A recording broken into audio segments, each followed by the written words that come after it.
Welcome back to the Nightcap. I am now talking to Chris Clanton, who plays Luther in Jakarius Johnson's Set It Off play, which is, going around the country.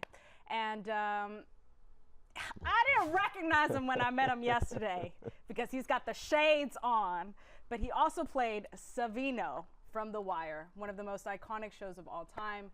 And baby, I was 16 then. And you were 16 then? Yeah, absolutely. Yeah.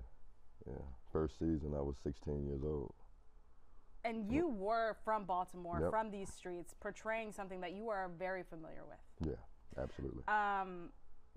Take me back to when you first started, like what you were experiencing at home versus what you went to go do on set. So we started shooting like the winter of 2001 going into 2002. I was 16 years old and I had a daughter that was due that September. Oh, wow.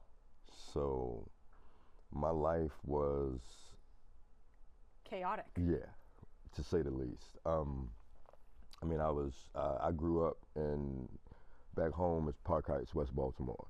So I was a product of my environment and didn't realize the opportunity that I was getting when The Wire came along.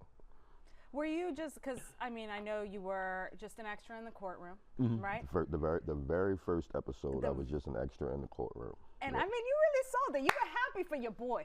well, what happened, the ironic thing about that is I wasn't supposed to be in that scene. We had broke for lunch, and as I was walking down the hall, I saw Ed Burns. Ed Burns was my 8th grade history teacher. What? Yeah, so when I saw him, he was like, "What are you doing here?" And I was like, "I'm an extra." And he was like, "Well, if if HBO picks the show up, I'll have Pat Moran, who was the casting agent, call you back." And that because it was the pilot. Yeah. The pilot got picked up, and they rushed me into wardrobe and changed me and threw me in the courtroom. Because when I actually watch it, the next scene after that, you have McNulty in there running off the names of the players that was in the courtroom, and Savino was one of them. So wow. it was set up for me. Yeah.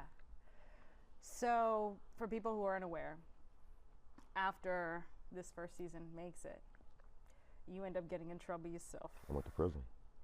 Yeah. What happened?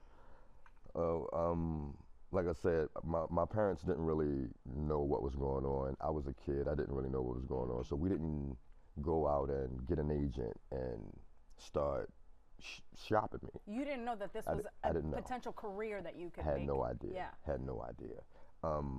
So the little money that I was getting, I had family members that said, well, shit, if you take this amount, we could do this. And I ended up in the streets.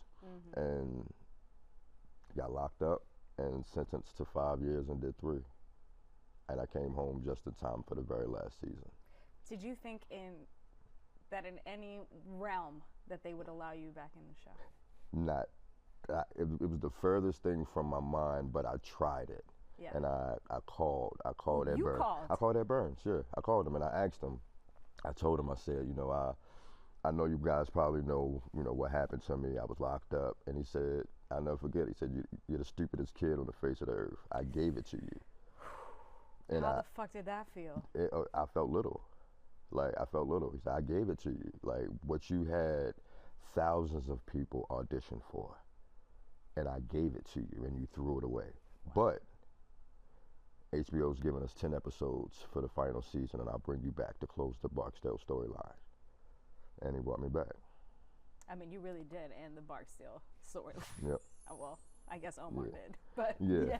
And then he was the only one.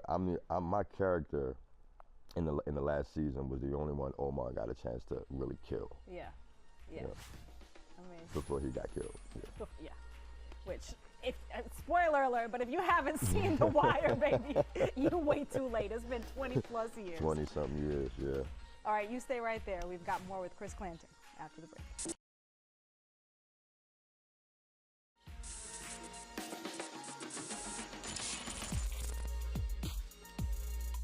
Welcome back to the Nightcap. We've been talking to actor Chris Clanton.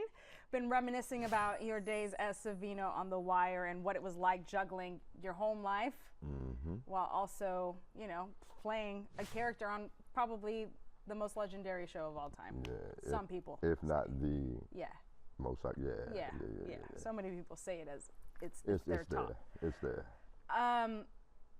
Before we jump to We Own the City, when you finally went back for season 5 and you had seen because once you got out of the prison, you saw what The Wire had become. So while I was watching what The Wire was becoming while in prison, and it was an humbling experience. I'll never forget being at rec, and I'm shooting pool, and they're watching it on the screen. And I know the scene, and I know my scene is coming up, but by this time I've cut my hair. So I'm shooting pool, and I hear my voice, but I won't look at the screen. And the guy I'm shooting pool with is asking me, "Is that you?" And I'm like, "Nah." And he's like, "Yes, it is. It's the same fat nose I'm staring at right now." No. Yeah, man. And then his next question, I literally had no answer for. He said, "What are you doing in here?" And nobody had done anything to my parents. Like, I had no justifiable reason for being in prison. Yeah. And he told me, he said, "Man, when you make it out of here, bro, don't come back."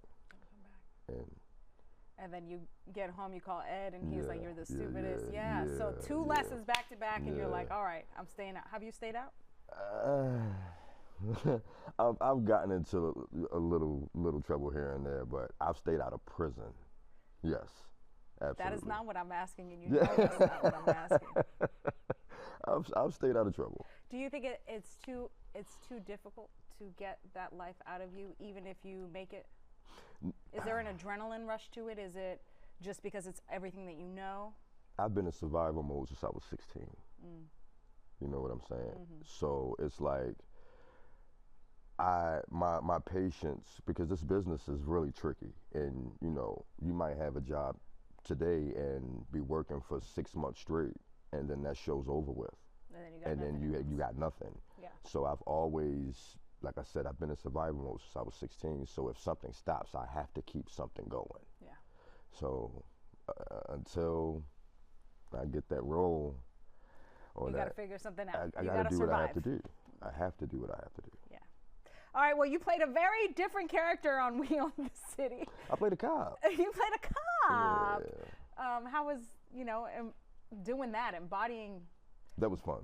It was fun. That was fun. It was weird in the beginning because I had to really put on the entire uniform. So you're talking about a 15-pound utility belt, vest, boots, and my first question was, how the fuck did I let them catch me in this bulky shit?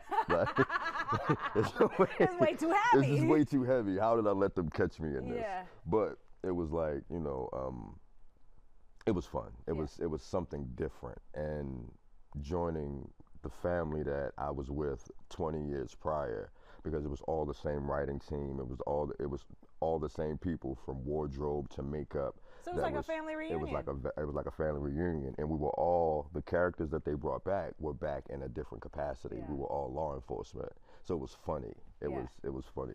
Wow. Okay, so what's next for you, boo? I'm doing a lot of writing right now.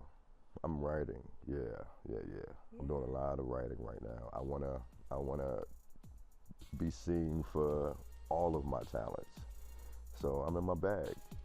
Okay, I love to see it. All right, well, much success. I can't wait to see what you write turns into. Thank you, I appreciate it. All right, that was a great conversation with Chris Clanton, hearing his entire journey from when he started on the streets of Baltimore to where he's at now with Set It Off by Jakarius Johnson.